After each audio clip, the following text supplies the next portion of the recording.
We all absolutely hate waiting. I mean, whether it's standing in line at the DMV, sitting in endless traffic, or literally losing our patience staring at a microwave, human beings are just universally terrible at it. But what if one of the most familiar instructions in the Bible about waiting has been completely misunderstood? If you've spent any time reading the scriptures, you've definitely come across Psalm 27, verse 14, which tells us to wait for the Lord. But what does that actually mean? Does it mean we should just sit still, do absolutely nothing, and kind of just let time pass while hoping our circumstances eventually change? Well, welcome to This Explainer, where we're going to dive deep into this exact mystery. So, is waiting really just doing nothing? We often picture waiting as this completely passive state, like sitting in a doctor's waiting room, just staring at the wall and letting the clock tick. But as we'll see, the original Hebrew text describes something completely different. It paints a vivid picture of active expectation, incredible courage, and steadfast obedience. Section 1. The myth of doing nothing. Okay, let's look at the original language here. The root Hebrew word is commonly transliterated as qavah, but the specific form used in Psalm 27 is Qavveh, pronounced qavah. Hear that emphasis on the second syllable? What's absolutely crucial to catch here is that this isn't just a simple description, it's an active command. David is literally instructing his listeners to look eagerly toward the Lord and to place their confident expectation entirely in him. So it's not passive at all, it's a highly dynamic, forward-looking posture. If we want to define true biblical waiting, we can summarize it perfectly as faith under tension. Qavveh describes a person whose confidence stays totally directed toward God, even when the answer is nowhere in sight.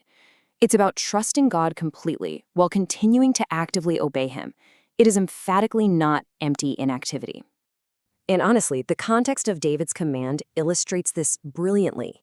See, David wrote Psalm 27 while he was completely surrounded by enemies, false witnesses, and intense, heavy uncertainty. He was definitely not speaking from a life of comfort.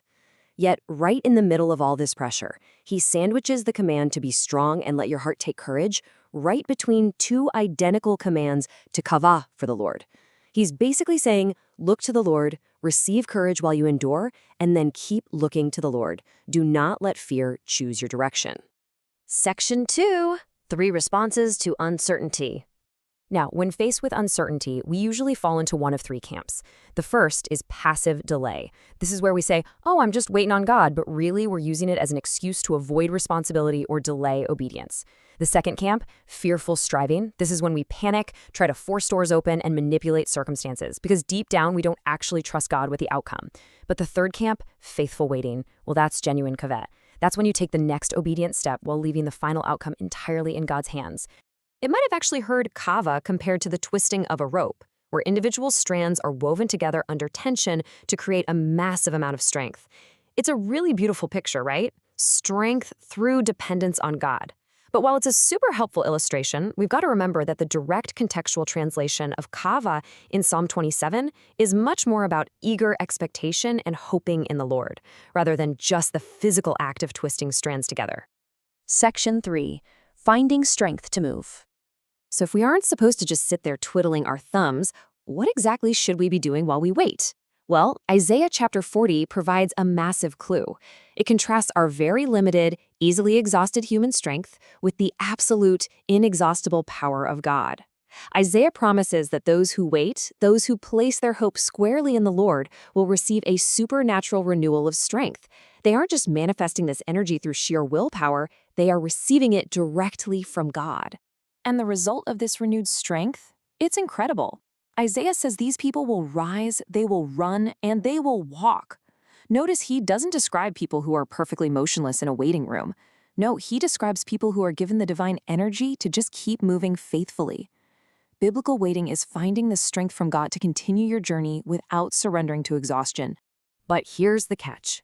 Strength without obedience can really easily become self-reliance. So the crucial point is how we actually direct that strength. Think about Joshua chapter 1. God commands Joshua to be strong and courageous. But how does he do it? Not by sitting still, but by keeping God's word in his mouth, meditating on it day and night, and acting on it. God's presence gave Joshua the courage to obey as he prepared to literally step forward and cross the Jordan River. Section 4. When faith becomes visible.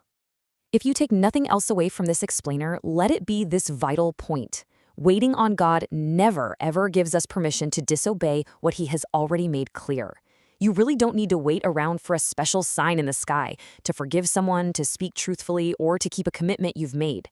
Sometimes we claim to be waiting on God when, honestly, we're just avoiding obedience. Genuine Qavveh looks toward God and then faithfully takes the next step in the light He has already provided. The book of James leaves absolutely no room for empty religious talk. James 2 tells us point blank that faith without works is dead. If someone's claimed faith never produces any actual obedience, compassion, or action, like simply offering a warm bowl of soup to someone in need, James challenges the reality of that faith. Genuine, living faith always responds to God, and it becomes visible through practical, everyday actions. Works don't replace faith, they simply reveal that the faith is actually alive. To make sure we have perfect theological balance here, let's think of it like a tree, based on Ephesians chapter 2. We are saved entirely by grace through faith. That is the root system, right? It's hidden and foundational. But that new life is naturally designed to produce obedience and good works. That is the visible fruit. You don't grow fruit to create roots. The fruit simply proves the tree is alive. We obey because we believe Him. Section 5. How to wait actively. So how do we apply this? I want to challenge you to ask yourself 3 really difficult questions today. First, are you ignoring instructions God has already clearly revealed in His Word? Second, is fear disguising itself as wisdom, causing you to hide from your responsibilities? And third, are you trying to forcefully manipulate circumstances that you really should be leaving in God's hands? That third question is so important. It deserves its own focus. While we absolutely must pray, prepare, and act faithfully, we must never try to forcefully kick open doors that God hasn't opened yet. We cannot manipulate people or manufacture God's timing. True faith obeys what is clear, but it absolutely refuses to take control of what rightfully belongs to God. To summarize this massive paradigm shift we've been talking about, here are 5 very practical actions for active waiting. Number 1, look to Jesus and don't let the problem eclipse Him. Number 2, remain anchored in His Word. Number 3, obey what is already clear without any delay. Number 4, refuse to force or manipulate the outcome. And number 5, continue in hope, allowing God to renew your strength when the whole process takes way longer than you expected.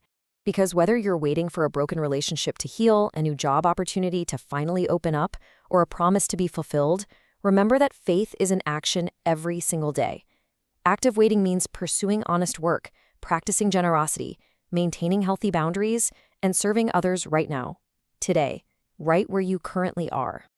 And at the core of all of this, for the believer, this entire message is deeply anchored in total faith in Jesus Christ.